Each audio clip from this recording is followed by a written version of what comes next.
Last class होगा। अरे कहां तक हुआ था?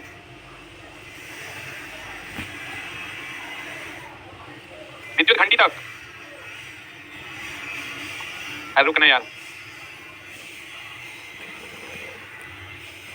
टेबल पंखा हमको तो याद है जहां तक विद्युत घंटी स्टार्ट करना था। तो यहां से पढ़ाना था क्या? बल्ब वगैरह बचा हुआ था, यही था क्या? याद है पढ़ा दिया था ना, यहां से पढ़ाना था, यही तो पढ़ाना था ना। विद्युत घंटी। चुंबक कितने प्रकार के होते हैं? दो प्रकार के। चुंबक चला दो प्रकार के होते हैं। एक होता है कौन चुंबक? अस्थायी चुंबक। एक कौन चुंबक होता है? विद्युत चुंबक। विद्युत चुंबक को हम लोग इलेक्ट्रोमैग्नेट भी कहते हैं। एक अस्थायी चुंबक, एक होता है स्थायी चुंबक। एक क्या होता है? अस्थायी चुंबक। अस्थायी चुंबक किसका बना होता है? इस्पात का। और स्थायी चुंबक को ही विद्युत चुंबक भी कहते हैं। अस्थायी चुंबक को क्या कहते हैं? विद्युत चुंबक। ये किसका बना होता है? नरम लोहा का या मृदु लोहा का? नरम लोहा या मृदु लोहा। तो अस्थायी चुंबक का प्रयोग यानी विद्युत चुंबक का प्रयोग करते हैं किसमें? विद्युत घंटी में। कि विद्युत देते हैं उसके कारण चुंबकीय क्षेत्र जनरेट होता है, जिसके कारण बचता है। आपको कहेगा क्वेश्चन पूछता है कि बताइए घंटी में किसका उपयोग करते हैं? विद्युत चुंबक का। किसका प्रयोग करते हैं? इसको लिखो जल्दी। यहां पे क्वेश्चन पूछा है तुमको।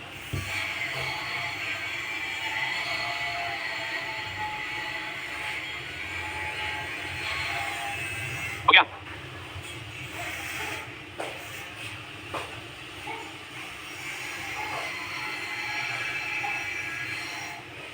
अरे हो गया?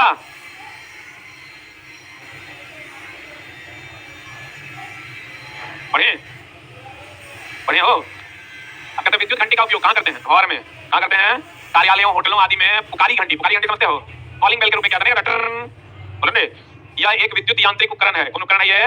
विद्युत धारा देते हैं, यांत्रिक विद्युत करके बजता है, जैसे साइकिल की घंटी बजाते हैं ना, वैसे ही। यह विद्युत चुंबक के सिद्धांत पर काम करता है। लाइक करो, यही क्वेश्चन बिहार इलेक्ट्रिसिटी में पूछा था। कौन चुंबक के आधार पर? विद्युत चुंबक के आधार पर काम करता है। जब इसमें धारा प्रवाहित की जाती है या भिनभिनाने, झनझनाने जैसे या बजने जैसी ध्वनि उत्पन्न करता है, इसमें सप्लाई देने के लिए पुश बटन का प्रयोग करते हैं। यहाँ होगा तो पुश बटन, यहाँ इधर है, यहाँ पुश बटन इसे दबाते हैं तो दोनों सर्किट पूरा हो जाता है क्या अधूरा रह जाता है? इसको देखो नहीं, पुश बटन को ऐसे दबा दोगे तो दोनों में फट जाएगा ना, विद्युत धारा का प्रवाह होगा, घंटी आपका बच जाएगा। ये सब नहीं पूछेगा। क्वेश्चन पूछेगा आमतौर पर कितना से कितना वोल्ट का? 5 से 24 वोल्ट, एसी के डीसी के दोनों दोनों। इसमें विद्युत चुंबक का प्रयोग करते हैं। कौन चुंबक का प्रयोग करते हैं? बजर। बजर समझते हो? क्या होता है बजर? बता। एक प्रकार का अलार्म है। कहते हैं बजर का आविष्कार 1831 में जोसेफ हेनरी ने किया। इसका उपयोग विद्युत घंटी के स्थान पर किया जाता है। अतीत चला बजर वगैरह दिए में है। तुम कभी लाइव क्विज मारे हो पोस्टर पे? क्या आवाज देता है वो बजर है। कितने लोग मारे हैं लाइव क्विज? लगभग सब लोग मारे।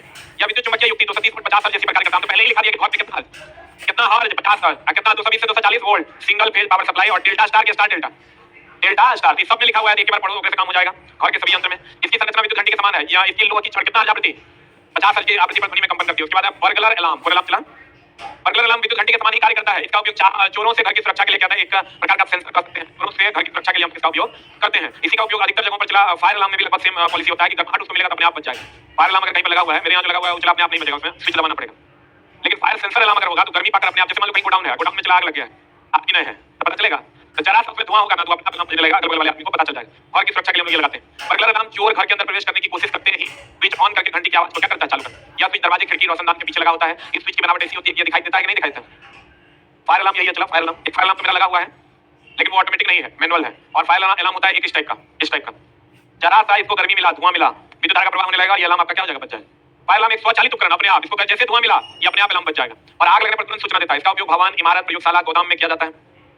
ऊष्मा संकेतक हीट सेंसर के रूप में हम लोग किसका उपयोग करते हैं? थर्मिस्टर का। ये पूछता है, चला हाईलाइट करो। हीट सेंसर के रूप में हम लोग थर्मिस्टर का प्रयोग करते हैं। हीट सेंसर के रूप में हम लोग किसका उपयोग करते हैं? थर्मिस्टर का। उसके बाद इमरजेंसी लाइट। इमरजेंसी लाइट का नाम सुने हैं? इमरजेंसी लाइट का उपयोग हर संस्थान कार्यालय में किया जाता है। इसका उपयोग तब किया जाता है जब विद्युत सप्लाई क्या रहता है? असफल रहता है। और इमरजेंसी लाइट घर पर लगाते हैं, चार्ज करके जो यूज करते हैं। प्रकाश उत्पन्न करने के लिए इसमें 6 वोल्ट लेड एसिड अथवा निकल के बैटरी लगा तो इमरजेंसी काम करता है। हम लोग क्या करते हैं? इमरजेंसी लाइट जला। इमरजेंसी लाइट में बैटरी रहता है जो करंट रहने पर स्टोर करता है, करंट नहीं रहने पर क्या करता है? सप्लाई करता है। इमरजेंसी लाइट देखा ऐसे करके पढ़ने वाला नहीं था रे। तो ये चला तब काम करता है जब सप्लाई करंट का खत्म हो जाता है। क्या रहता है? या एसी पर चार्ज होगा, डीसी पर रोशनी देगा। बोलो ने इस उपकरण के एक transformer 230 volt 6 volt 230 volt 230 volt से 6 volt bridge type rectifier, relay, 6 volt lamp, 6 volt battery, सूचक लैंप तथा एक स्विच लगे होते हैं। आजकल एलईडी युक्ति इमरजेंसी लाइट विकसित किया जा चुका है। अब इसका उपयोग नहीं करते हैं। अब जितना भी इमरजेंसी लाइट है सब किस पर चलता है? एलईडी। एलईडी का full form light emitting diode. फिर मोटर पंप सेट अब दो प्रकार का होता है। एक होता है सबमर्सिबल जो बहुत अधिक आसानी से पानी निकालता है, जैसे यहाँ पर सबमर्सिबल लगा हुआ है, 150 फीट नीचे से पानी निकालना है। अब उसी के साइड में आप जाइए, मान लो मोटर लगाता है। मोटर और सबमर्सिबल में डिफरेंस है। सेंट्रीफ्यूगल मोटर लगाता है। अगर 15-16 फीट से आपको पानी निकालना है तो मोटर लगाते हैं, और 150 फीट से पानी निकालना है तो सबमर्सिबल लगाते हैं। क्या लगाते हैं? मोटर पंप सेट का उपयोग भूमिगत जल, पेट्रोलियम आदि तरल पदार्थों को निकालने के लिए किया जाता है। इसके मुख्य भाग क्या है? एगो मोटर है, एगो पंप। जैसे चला कभी अगर आप यूज किए होंगे तो ये वाला भाग जो घूमने वाला मोटर है, जहां पर पंखी लगा रहता है वो क्या है? पंप, जो पानी को क्या करता है? निकालता है। घरेलू कार्यों के लिए एकल फेज हाफ एचपी का मोटर हम लोग घर में यूज करते हैं कि नहीं? Half HP 0.5 HP capacitor motor प्रयोग किया जाता है, जबकि अन्य कार्यों के लिए कितना 3 से 5 एचपी का मोटर प्रयोग करते हैं। 3 फेज प्रेरण मोटर प्रयोग किया जाता है, लेकिन इसका उपयोग करते हैं आटा चक्की के मिल में। कहां यूज करते हैं? मेनली हम लोग हाफ एचपी 1 एचपी यूज करते हैं। घर में कितना यूज करते हैं? हाफ एचपी या 1 एचपी। इसमें एक लोह निर्मित कक्ष में एक वायु चूषण पंखा होता है, जिसे क्या कहते हैं? इंपेलर। ये इंपेलर होता है चला जो पानी को क्या करता है? खींचता है। वायु दी जगह वायु को क्या करेगा? खींचेगा। खींच के क्या करेगा? बाहर निकाल देगा। अब देखिए वो पंखी, तो उसी को हम लोग क्या कहते हैं? इंपेलर। क्या कहते हैं उसको? यह पंखा शाफ्ट पर स्थापित होता है। शाफ्ट मोटर द्वारा क्या क्या घुमाया जाता है? जैसे चला अगर यहाँ पर पंखा हम लगाएंगे, ये मोटर है हमारी, मोटर घूमेगा तो पंखा घूमेगा, इनपुट लेगा आउटपुट लेगा। यहाँ पर पंखा लगा हुआ है ऑलरेडी, यहाँ पर पंखा लगा हुआ है, यहाँ से इनपुट लेगा, यहाँ क्या करेगा? आउटपुट। आई पंखा को घुमाने का काम कौन करेगा? और यहाँ जो पंखा होता है ठंडा करने का काम करता है। छोटे आकार के पंप सेट में मोटर तथा पंप एक ही बॉडी में निर्मित होते हैं, जिसे क्या कहते हैं? Monoblock pump. इसमें कोई छोटा आकार का है हाफ एचपी का, इसमें मोटर और पंप दोनों एक साथ है, लेकिन बड़े आकार का होगा तो मोटर अलग होगा, अब पंप क्या होगा? अलग।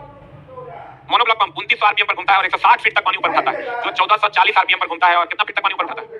8500 फीट तक पानी ऊपर उठाता है। 85 फीट तक पानी ऊपर उठाता है। ये 3 प्रकार का होता है। कौन-कौन? एगो सबमर्सिबल, सेंट्रीफ्यूगल, एगो सबमर्सिबल है, एगो कौन? जेट पंप का उपयोग करते हैं गाड़ी वगैरह को धोने के लिए। प्रेशर ज्यादा होता है। ये नॉर्मल गहराई से निकलता है, बहुत अधिक गहराई से अगर पानी निकालना है तो किसका उपयोग करते हैं? सबमर्सिबल। सेंट्रीफ्यूगल या वायु चूषण के सिद्धांत पर काम करता है। किसके सिद्धांत पर? आप पानी दे दोगे तो पानी चूस लेगा, वायु दे दोगे तो वायु चूस लेगा। इसका उपयोग वहां करते हैं जहां कम दबाव में अधिक मात्रा में पानी निकालना होता है। अब बताओ, चलो पानी की गहराई हो गया रो जी एच, गहराई ज्यादा तो दाब ज्यादा की कम, तो हम इसको कम गहराई के लिए यूज करते हैं। कम दबाव की ज्यादा दबाव, कम गहराई तो कम दबाव ना, सेंट्रीफ्यूगल पंप कम गहराई कम दबाव के लिए, सबमर्सिबल ज्यादा गहराई ज्यादा दबाव के लिए प्रयोग करते हैं। या 32 फीट से अधिक गहराई तरल पदार्थ को खींचने में सक्षम नहीं है। कितना फीट? 32 फीट। पटना में चला 150 फीट पर पानी आता है। कितना फीट पर? वही अगर आप हम लोग के घर की तरफ जाइएगा 20 फीट पर पानी आता है, 15 फीट पर, 10 फीट पर पानी आता है। उसी के साइड में जितना भी घर है, यहाँ तो 150 फीट पे पानी आता है।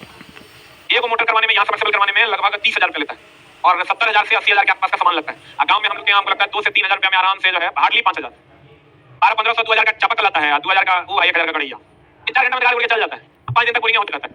32 फीट से अधिक गहराई तरल पदार्थ को खींचने में सक्षम होता है। और सबमर्सिबल अधिक गहराई की कम गहराई या अपकेंद्रीय सिद्धांत पर काम करता है। कहते हैं तो उसमें सबमर्सिबल पंप या अपकेंद्रीय सिद्धांत पर ही है, लेकिन अधिक गहराई की कम गहराई, अधिक दाब अधिक गहराई पर पानी निकालने के लिए इसका उपयोग अधिक गहराई से तरल पदार्थ निकालने के लिए किया जाता है। इस प्रकार के पंप में मोटर तथा पंप दोनों को उस गहराई में डाल देते हैं जहां तरल पदार्थ उपलब्ध होता है और उसी गहराई से तरल पदार्थ को क्या करता है? धकेल देता है। अब जेट पंप ये है, जेट पंप हाई प्रेशर पर की लो प्रेशर पर, या पंप को कार्य से वायु दाब से तरल पदार्थ को क्या करना है? ऊपर उठाना। इसका उपयोग घरेलू कुआं या बोरवेल में किया जाता है इस टाइप से। अभी तो खूब चल रहा है, चला अभी खूब चल रहा है और किसान को थोड़ा सा राहत तो मिला है। किसान को चला पहले पटवन करने में हम लगता है लगभग 15% पैसा खर्च होता था और अभी 1.5 रुपया यूनिट में बिजली मिल रहा है। खेत में किसान ने लगा दिया, अच्छा रात भर लगे छोड़ दिया, 12 बजे लगा दिया, भोरे जाकर खोल दिया, तब आरी काट दिया। पहले ऐसा नहीं होता था। अब तो तेल 100 रुपये लीटर है, समझो 1 घंटा में 1 लीटर खाता है तो 200 रुपये घंटा चलाएगा मशीन, तब ना बचेगा उसको।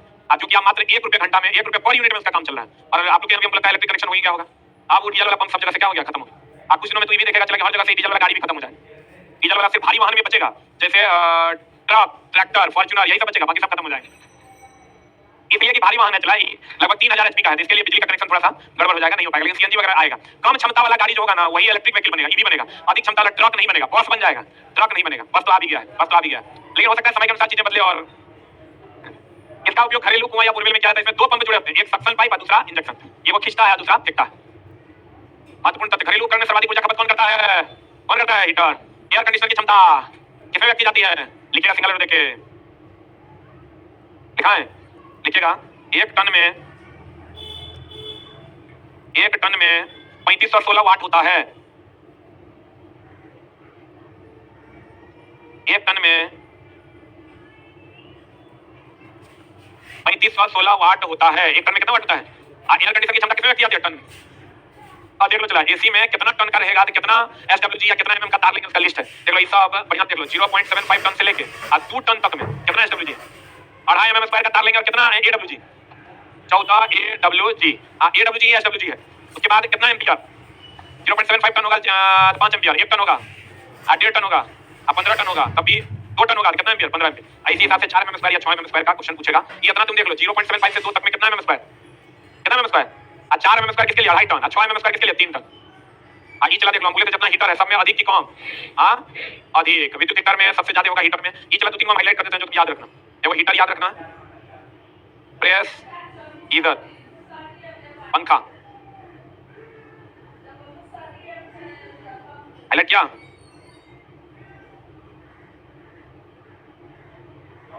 हो गया? अरे हुआ। एसडब्ल्यूजी बोले तो स्टैंडर्ड वायर गेज, एडब्ल्यूजी बोले तो अमेरिकन वायर गेज। और वायर गेज चला, लगभग दोनों क्या होता है? सेम होता है। एक जल्दी लिख लो, SWG standard wire gauge, AWG American wire gauge. EIF जानते हो ना? क्या होता है बताओ? ब्यूरो ऑफ इंडियन स्टैंडर्ड, लिखा bureau of,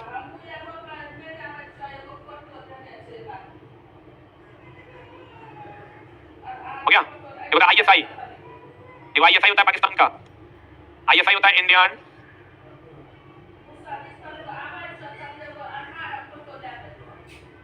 Indian standard institution,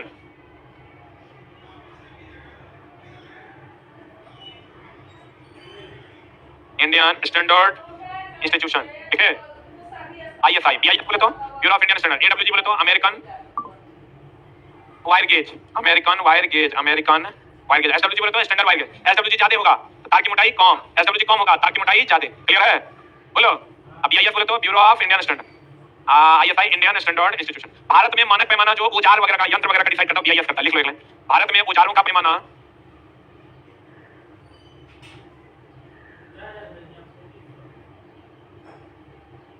क्या लिखा? औजारों का पैमाना और यंत्रों का पैमाना, और यंत्रों का पैमाना BIS के द्वारा निर्धारित किया जाता है, BIS के द्वारा निर्धारित किया जाता है। इसके द्वारा निर्धारित किया जाता है BIS, BIS बोले तो bureau of Indian standard, bureau of क्या? इंडियन स्टैंडर्ड, क्लियर है? That's the ending of your chapter domestic appliances. अब क्वेश्चन तो चला आप देख लिया, वैसे हम क्वेश्चन करवाएंगे भी। Thank you very much. आ जाओ, शुरू करें। मतलब मेरा दूसरा क्लास भी है, इसे नहीं करो, शुरू करें। अब आराम से घर पे बना लीजिएगा, आ जाइए इधर, सब लोग सबमिट करो। पहला क्वेश्चन है, घरेलू उपकरण में सामान्यतः किस पर काम करने के लिए डिजाइन किया जाता है? घरेलू उपकरण जिसको आप डोमेस्टिक एप्लायंसेस कहते हैं, ये 220 वोल्ट से लेकर कितना, 240 वोल्ट, 5 एम्पियर से लेकर कितना, 15 एम्पियर तक प्रयोग किए जाते हैं, या 20 एम्पियर तक प्रयोग किए जाते हैं। फ्रीक्वेंसी कितना, 50 हर्ट्ज प्लस माइनस कितना परसेंट, 3%, 50 हर्ट्ज प्लस माइनस कितना परसेंट, 3%। AC की DC, AC पर प्रयोग किए जाते हैं। डिस्ट्रीब्यूशन की ट्रांसमिशन, डिस्ट्रीब्यूशन रे ट्रांसमिशन का वोल्टेज ज्यादा होता है, कौन ट्रांसफार्मर से लिया जाता है? डेल्टा स्टार ट्रांसफार्मर से सप्लाई लिया जाता है, सप्लाई लिया जाता है। चल लिख,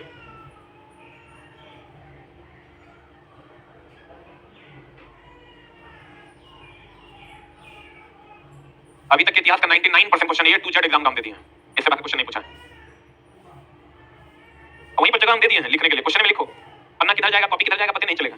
इतने तो रिवीजन करके चल जाना, आज वाला खाली क्वेश्चन जो हम लिखाएंगे, हमारा 3 क्वेश्चन बन जाएगा। हो गया? अरे वाह, पढ़े पढ़े। घरेलू विद्युत उपकरण में ज्यादा किस पर वोल्टेज, ज्यादातर किस वोल्टेज पर काम करता है बता? 220 से 240 के बीच में कौन आ रहा है? 230 वोल्ट का AC supply, DC supply, AC supply. अगला, एक इलेक्ट्रॉनिक स्टोव संचालित करने के लिए आवश्यक आवृत्ति, कोई भी घर का यंत्र है उसके लिए आवश्यक आवृत्ति कितना है? 50 है, जिसमें प्लस माइनस 3% का क्या है, छूट, यानी 48 से लेकर 48.5 से 51, कितना कितना? जल को गर्म करने के लिए विद्युत स्त्री और तापक हीटर सभी किस प्रभाव पर काम करते हैं? हम बोले तो चला, सब प्रभाव पर अलग अलग यंत्र है। जैसे रासायनिक प्रभाव पर है बैटरी चार्जिंग, कौन चार्जिंग? Battery charging. और इलेक्ट्रोप्लेटिंग, इलेक्ट्रोप्लेटिंग। और चुंबकीय प्रभाव पर है गैल्वेनोमीटर, आमीटर, और कौन मीटर? वोल्टमीटर।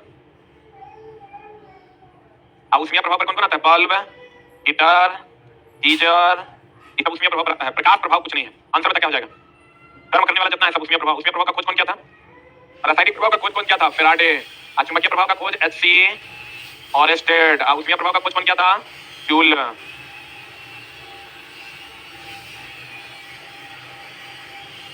गया? इसमें इसके सारे क्वेश्चन आ गए।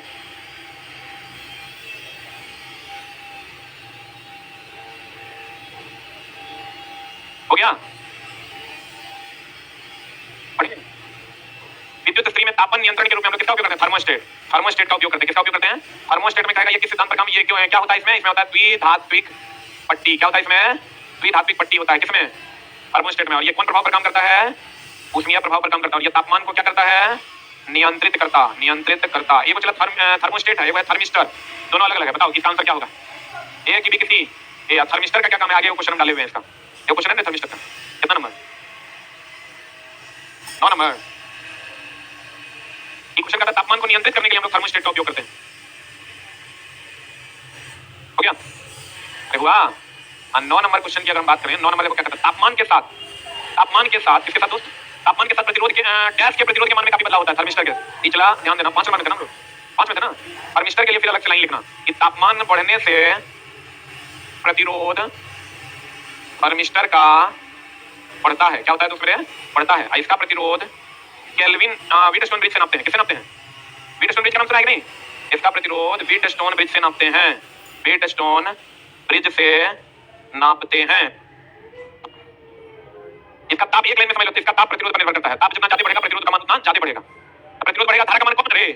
बोलो ताप बढ़ेगा तो प्रतिरोध बढ़ेगा। प्रतिरोध बढ़ेगा तो धारा का मान क्या हो जाएगा? कम। धारा का मान कम हो जाएगा तो हीट का मान भी कम हो जाएगा। बोलो लेकिन वो चलाई डायरेक्टली डिपेंडेंट आप नहीं कर सकते क्योंकि प्रतिरोध के बढ़ने से भी हीट बढ़ता है। हो गया? थर्मोस्टेट का काम है तापमान को क्या करना? नियंत्रित करना। थर्मिस्टर जो होता है वो तापमान के अनुसार अपने प्रतिरोध को क्या करता है? बढ़ा लेता है। ये नापते कैसे हैं? थर्मिस्टर के प्रतिरोध को कैसे नापते हैं? व्हीटस्टोन ब्रिज से। कैसे नापते हैं? व्हीटस्टोन ब्रिज से नापते हैं। रिले के बारे में लिख लो। रिले ट्रांजिस्टर जो है चलाइए एम्पलीफाई करता है, सिग्नल को बढ़ाता है, सिग्नल को आवर्धित करता है। सिग्नल को क्या करता है? आवर्धित करता है। थर्मिस्टर बता दिए। रिले एक प्रकार का सेंसर है जो दोष को ढूंढता है। जो दोष को क्या करता है? ढूंढता है। जो दोष को ढूंढता है। जो दोष को क्या करता है? ढूंढता है।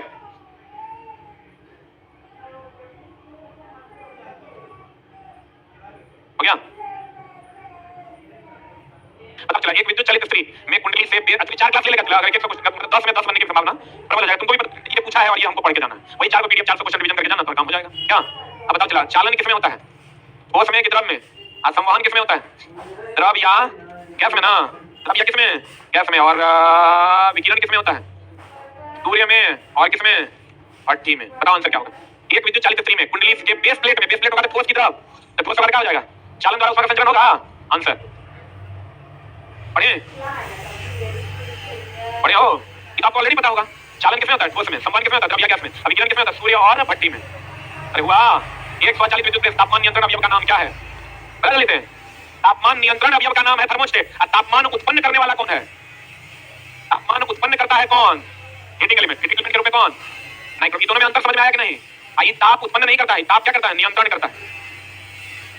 उम्मीद करते हैं कि आप लोग यही माने होंगे। स्वचालित विद्युत प्रेस में ताप नियंत्रण थर्मोस्टेट। ताप उत्पन्न करेगा तो कौन? Heating element. हीटिंग एलिमेंट में कौन? नाइट्रोन, जिसमें निकेल 80%, क्रोमियम 20%। इसमें निकेल कितना परसेंट? 80% प्लस क्रोमियम कितना परसेंट? 20%। हो गया? खाली आप चलो फॉलो कर लीजिए बढ़िया से। उधर हिंदी का भी क्लास चल रहा है हर शनिवार को, रविवार को हिंदी को भी फॉलो कर लीजिए। कंप्यूटर 50 क्वेश्चन चल रहा है उसको फॉलो कीजिए। अभी सुबह में 7 बजे डेली कंप्यूटर चल रहा है 20 क्वेश्चन, उसको फॉलो कीजिए, आपका काम हो जाएगा। ट्रेड में भी हम एक भी छोड़ेंगे नहीं। हम सब अपने से A to Z न्यूमेरिकल से लेके क्वेश्चन डिस्कशन सब हम करवा देंगे। उसके लिए एकदम टेंशन नहीं लेना। बता एक नए थर्मोस्टेट स्विच का प्रतिरोध होना चाहिए एकदम कम, 10 ओम से भी कम। क्या होगा आंसर? थर्मोस्टेट का प्रतिरोध ज्यादा होगा तो अपने करना के चल जाएगा। तो कम होना चाहिए ज्यादा, आधी पर क्या होगा? चल जाएगा। तापमान ये बता दिए, बता आंसर। तापमान के साथ गैस के प्रतिरोध के मान में काफी परिवर्तन होता है। किसके? थर्मिस्टर। किसके? अब बता दो धातु वाली पट्टी प्रयुक्त की जाती है। क्या होगा आंसर? कहां पर? ए की बी की सी की डी। हां डी। थर्मोस्टेट में तो करते हैं। उसके बाद अभी चालनों में विद्युत परिपथों को खोलने अथवा बंद करने में। अभी कहता धातु से बने किसमें? थर्मामीटर में। तीनों जगह यूज करता।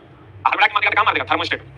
कहीं पर भी एक लाइन लिख लो। दो धातु पट्टी सर्किट को गर्म सर्किट को तोड़ने या जोड़ने में प्रयोग करते हैं। आई बताओ किस सिद्धांत पर काम करता है? ऊष्मीय प्रसार के सिद्धांत पर काम करता। के सिद्धांत पर कार्य करता। द्विधात्विक पट्टी ऊष्मीय प्रसार के सिद्धांत पर कार्य करता है। लड़की तो रूम में नहीं है, कहाँ है? मेघा आई है क्या क्लास? गुरुकुल की मेघा आई है क्लास? कुछ नंबर है उसका? अभी तुम भेजे तो रूम में नहीं है। तो नंबर है उनका, कुछ कहाँ हो गया? बिजली की खपत में से सबसे अधिक बता दिया, बता कहाँ? हीटर पक्का। और सबसे कम कौन देगा? पंखा, बल्ब। पंखा से भी कम किसमें? बल्ब में। वो कुछ में नहीं करेगा। विद्युत तापक में प्रयुक्त। विद्युत तापक मतलब हीटर। विद्युत तापक बोले तो हीटर। बता कौन? अबरक की चीनी मिट्टी।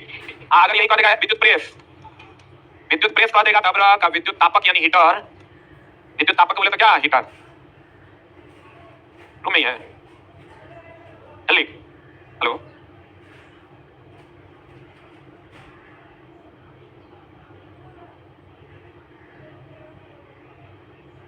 ग्लास वूल कहां डालते हैं? गीजर में 2 परतों के बीच में यहीं डालते हैं। वो यहां पर डालते हैं ग्लास वूल। बताओ इससे उष्मा हानि कम होती है कि ज्यादा? इससे उष्मा हानि कम होता है क्योंकि ये उष्मा का क्या है? अरे उष्मा का क्या है? वो चालक है। चलिए एस्बेस्टस भी उष्मा और विद्युत का क्या है? उष्मा विद्युत का वो चालक है। चलिए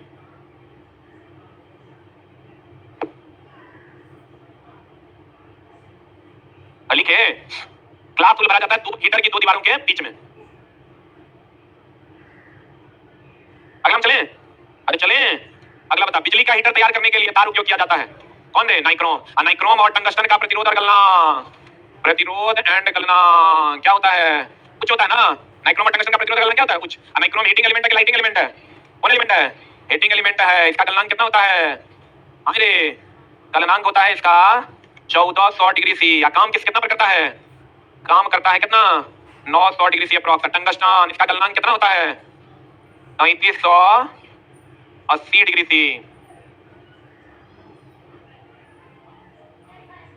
ऑपरेटिंग टेम्परेचर होता है नाइक्रोम का 900 डिग्री सी। अब पोर्सिलिन कितना डिग्री से आ सकता है? 1300। पोर्सिलिन कितना सा सकता है? 900 से 1300 आप कह सकते हैं। पोर्सिलिन लगभग 1300 डिग्री सी सहेगा।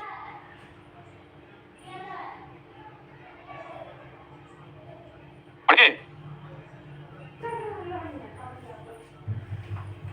अरे बढ़े, बढ़िया हो। गीजर की आंतरिक टंकी डैश की बनाई जाती है, बता किसकी बनाई जाती है? 3 आलेपित तांबे की बनाई जाती है, जिससे लवण युक्त जल में भी खराब ना हो। एल्युमिनियम का होगा खराब हो जाए। बाकी टेफ्लॉन वगैरह तो ना चिपकने वाला परत के रूप में हम लोग लगाते हैं। उसका उधर साइंस में पूछेगा, तुमको नहीं पूछेगा तो पूछेगा भी, तो तुमको ऑलरेडी पता है। बोले विद्युत गीजर में ताप नियंत्रक डैश में जुड़ा होता है। किसमें जुड़ा होता है? श्रेणी में। श्रेणी में ना, फ्यूज के समानांतर तापमान अवयव की श्रेणी में। क्या होगा आंसर? सी मारते हैं। अरे बोलो, थर्मोस्टेट जो होता है हीटिंग एलिमेंट के श्रेणी में होगा, तब कंट्रोल कर पाएगा, करंट को काट पाएगा या दे पाएगा? बोले नहीं करेगा। थर्मोस्टेट हीटिंग एलिमेंट के श्रेणी में रहेगा, तब करंट सप्लाई या तो दे पाएगा या तो रोक देगा। बोलो आंसर। गीजर के भीतरी कंटेनर और बाहरी केसिंग के बीच ग्लास क्यों रखा जाता है? बता दिया, बता आंसर। उष्मा हानि को क्या करने के लिए? रोकने के लिए कि बढ़ाने के लिए? हटाने के लिए ना, ताकि उष्मा बाहर जाए कि ना जाए। कभी कभी क्वेश्चन आता है हीटर की आंतरिक सतह को चमकीला बनाया जाता है ताकि उसमें विकिरण को लौटाया जा सके अंदर में। लिख लो, हीटर की आंतरिक दीवार, हीटर के आंतरिक दीवार, सॉरी गीजर की आंतरिक दीवार, हीटर ब्रैकेट में उसको काट लो, गीजर, गीजर की आंतरिक दीवार को चमकीला बनाया जाता है, जिसके कारण वह सभी उष्मा विकिरण को लौटा देता है। जिसके कारण वह सभी उष्मा विकिरण को क्या कर देता है? लौटा देता है। जिसके कारण वह सभी उष्मा विकिरण को क्या कर देता है? लौटा देता है। जिसके कारण वह सभी उष्मा विकिरण को क्या कर देता है? लौटा देता है। पता चला, बिना पानी भरे ही यदि किसी वैद्युतिक कितली की बिजली चालू कर दी जाए, क्या होगा? क्या पिघलेगा? इसकी विद्युत कंडली चल जाएगी। मार दे। एक चीज और ध्यान रखना, ग्राइंडर में भी बिना वस्तु दिए चालू नहीं करना चाहिए, क्योंकि उसमें सीरीज मोटर लगा होता है। कौन मोटर? सीरीज मोटर लोड के साथ ना चलाना चाहिए। अभी तुरंत पढ़ाया था, सीरीज मोटर को कैसे चलाना चाहिए? लोड के साथ। बिना लोड के साथ चलाएगा तो चलने की संभावना है कि बाइंडिंग मुकट बढ़ जाएगा, अधिक स्पीड हो जाएगा। एक मानक फूड मिक्सचर की घूर्णन गति कितनी होती है? 3000 से 14000। अरे बोलो, अब फूड मिक्सचर जो है लोड के साथ चलाना चाहिए कि लोड के बिना? लोड के साथ चलाना चाहिए। क्वेश्चन पूछेगा इसमें कौन मोटर रहता है? सीरीज की संख्या कंपाउंड सीरीज में। एक minute hold on. Series motor अगर देंगे, चला इधर देखो तब लिखना। सीरीज मोटर देने से क्या होगा? अगर लोड बढ़ जाएगा तो ये अपनी गति को कम कर लेगा, गति को कम करके बल गुण का मान बढ़ा लेगा ना, तो भैया तब बल गुण बल बढ़ जाएगा तो उसको काट के हटा देगा। अरे बोलो, सीरीज मोटर में क्या होता है? अगर लोड बढ़ गया, जैसे क्रेन वगैरह में लोड बढ़ जाता है, गति को कम करके बल गुण को बढ़ा लेता है ना, इसमें भी अगर लोड बढ़ जाएगा तो अपनी गति को कम करके बल गुण को बढ़ा लेगा, खींच लेगा, काट फोड़ देगा। बोलो आंसर।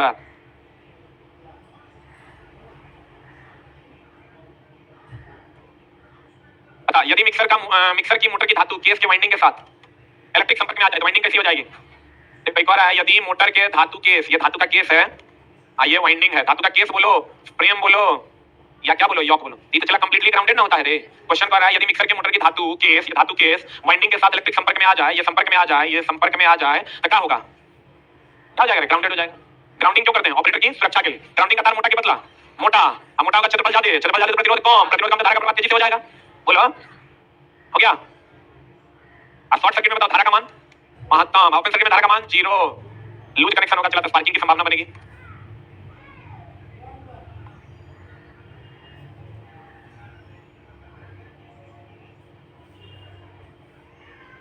हो गया? अरे हुआ, बढ़िया हो। केक के बेकिंग के लिए, बेकिंग मतलब पकाने के लिए, बेकिंग मतलब पकाने के लिए, केक के बेकिंग के लिए घरेलू ओवन का तापमान निम्न के द्वारा नियंत्रित किया जाता है। बता। अरे ये वो चीज और ध्यान रखना, थर्मिस्टर जो है ये अर्धचालक युक्ति है। कितनी युक्ति है ये? अर्धचालक युक्ति है। डायोड का काम, डायोड इसका कोई काम आपके लिए नहीं है, इससे पढ़ते हैं वो लोग, कौन लोग? इलेक्ट्रॉनिक्स वाले। डायोड का काम एसी को किसमें बदल देना? डीसी में। थर्मिस्टर कैसी युक्ति है? अर्धचालक युक्ति है। और तापमान के बढ़ने से इसका प्रतिरोध क्या हो जाता है? बढ़ जाता है। क्या हो जाता है? बढ़ जाता है। माइक्रोवेव ओवन में कौन सा भाग माइक्रोवेव चुंबकीय तरंग उत्पन्न करता है? कौन उत्पन्न करता है? मैग्नेट्रॉन। सही है। बताओ, बूस्टर ट्रांसफार्मर को बूस्टर कहते हैं। ट्रांसफार्मर का दूसरा नाम क्या है? बूस्टर। धातु जाली होगा नहीं, धातु जाली कहां यूज करते थे? याद करो। आर्मरिंग याद है? अरे ग्राउंडेड केबल में आर्मरिंग करते थे धातु का, लेड शीट लगाते थे। बोले मैं नहीं करेंगे। क्या करता था? अंडरग्राउंड केबल को यांत्रिक कष्टा देता था। बोलो, जनरेटर तो सबको पता है, नहीं पता तो कल पता चल जाएगा, कल पहला चैप्टर, कल स्टार्ट करेंगे हम लोग जनरेटर। आंसर बता। घरेलू वाटर कूलर में कौन सा मोटर? सेंट्रल पुल मोटर। अरे बोलो, एक चीज और ध्यान रखना है, ग्राइंडर में यूनिवर्सल मोटर लगाते हैं। कौन मोटर? यूनिवर्सल मोटर क्या एसी डीसी दोनों पर चलता है? बाकी मोटर के बारे में आप आगे पढ़िएगा टाइप्स ऑफ मोटर में। इलेक्ट्रॉनिक बेल में किस प्रकार के चुंबक, ये भी इलेक्ट्रिसिटी का क्वेश्चन है, किस प्रकार का? इलेक्ट्रोमैग्नेट ना, इलेक्ट्रोमैग्नेट बोले तो अस्थायी चुंबक। अस्थायी चुंबक किसका बना होता है? नरम या मृदु लोहा। अस्थायी चुंबक किसका बना होता है? इस्पात को इंग्लिश में क्या कहते हैं? स्टील। फिर भी ये पन्ना पढ़ के जाना, इसका थ्योरी नहीं पढ़ के जाने की जरूरत है, एक आध रिवीजन कर लेना, ऐसा क्या है? एक बार जो हाईलाइट करवाएं उसको पेपर देख लेना, वही पॉइंट यहां भी लिखा है। पढ़े इलेक्ट्रिसिटी का क्वेश्चन है। किसी छत पंखा भी इलेक्ट्रिसिटी का क्वेश्चन है, बता आंसर। किसी छत पंखा के परिपथ में नियंत्रक का उपयोग किया जाता है पंखे में लगे वोल्टेज को कम करने के लिए। देखो हम बार बार बोलते हैं वोल्टेज से गति कंट्रोल होता है और करंट से ऊष्मा। करंट से क्या कंट्रोल होता है? ऊष्मा। वोल्टेज से गति और करंट का संबंध किससे है? ऊष्मा से। हो गया? एंड लास्ट क्वेश्चन ये बना देगा, क्या करना है? सबको गुना करके भाग दे दो। यूनिट निकालने आता है कि नहीं? 1500 वाट है तो 1500 एयर कंडीशन एक दिन में कितना घंटा? 12 घंटे। एक महीने में, एक महीना बोले तो 30, कितनी विद्युत इकाई की खपत करेगा? बटे 1000 कर दें, 2020 कर लो, कितने? 540 यूनिट। जूल में कहता निकालने तब कैसे निकालते हैं? एक यूनिट बराबर 3.6 into 10 to the power कितना? 6 जूल। तो 540 यूनिट बराबर कितना हो जाएगा? 540 का गुना 3.6 into 10 to the power 6 joule. एक यूनिट बराबर 3.6 into 6 जूल, तो 540 यूनिट बराबर 540 का गुना 3.6 into 10 to the power 6 joule. हो गया? That's the ending of your question। और है क्या? 99% हम क्वेश्चन तुम्हारा जितना भी प्रीवियस ईयर का था वो सॉल्व करवा दिए हैं। Thank you very much.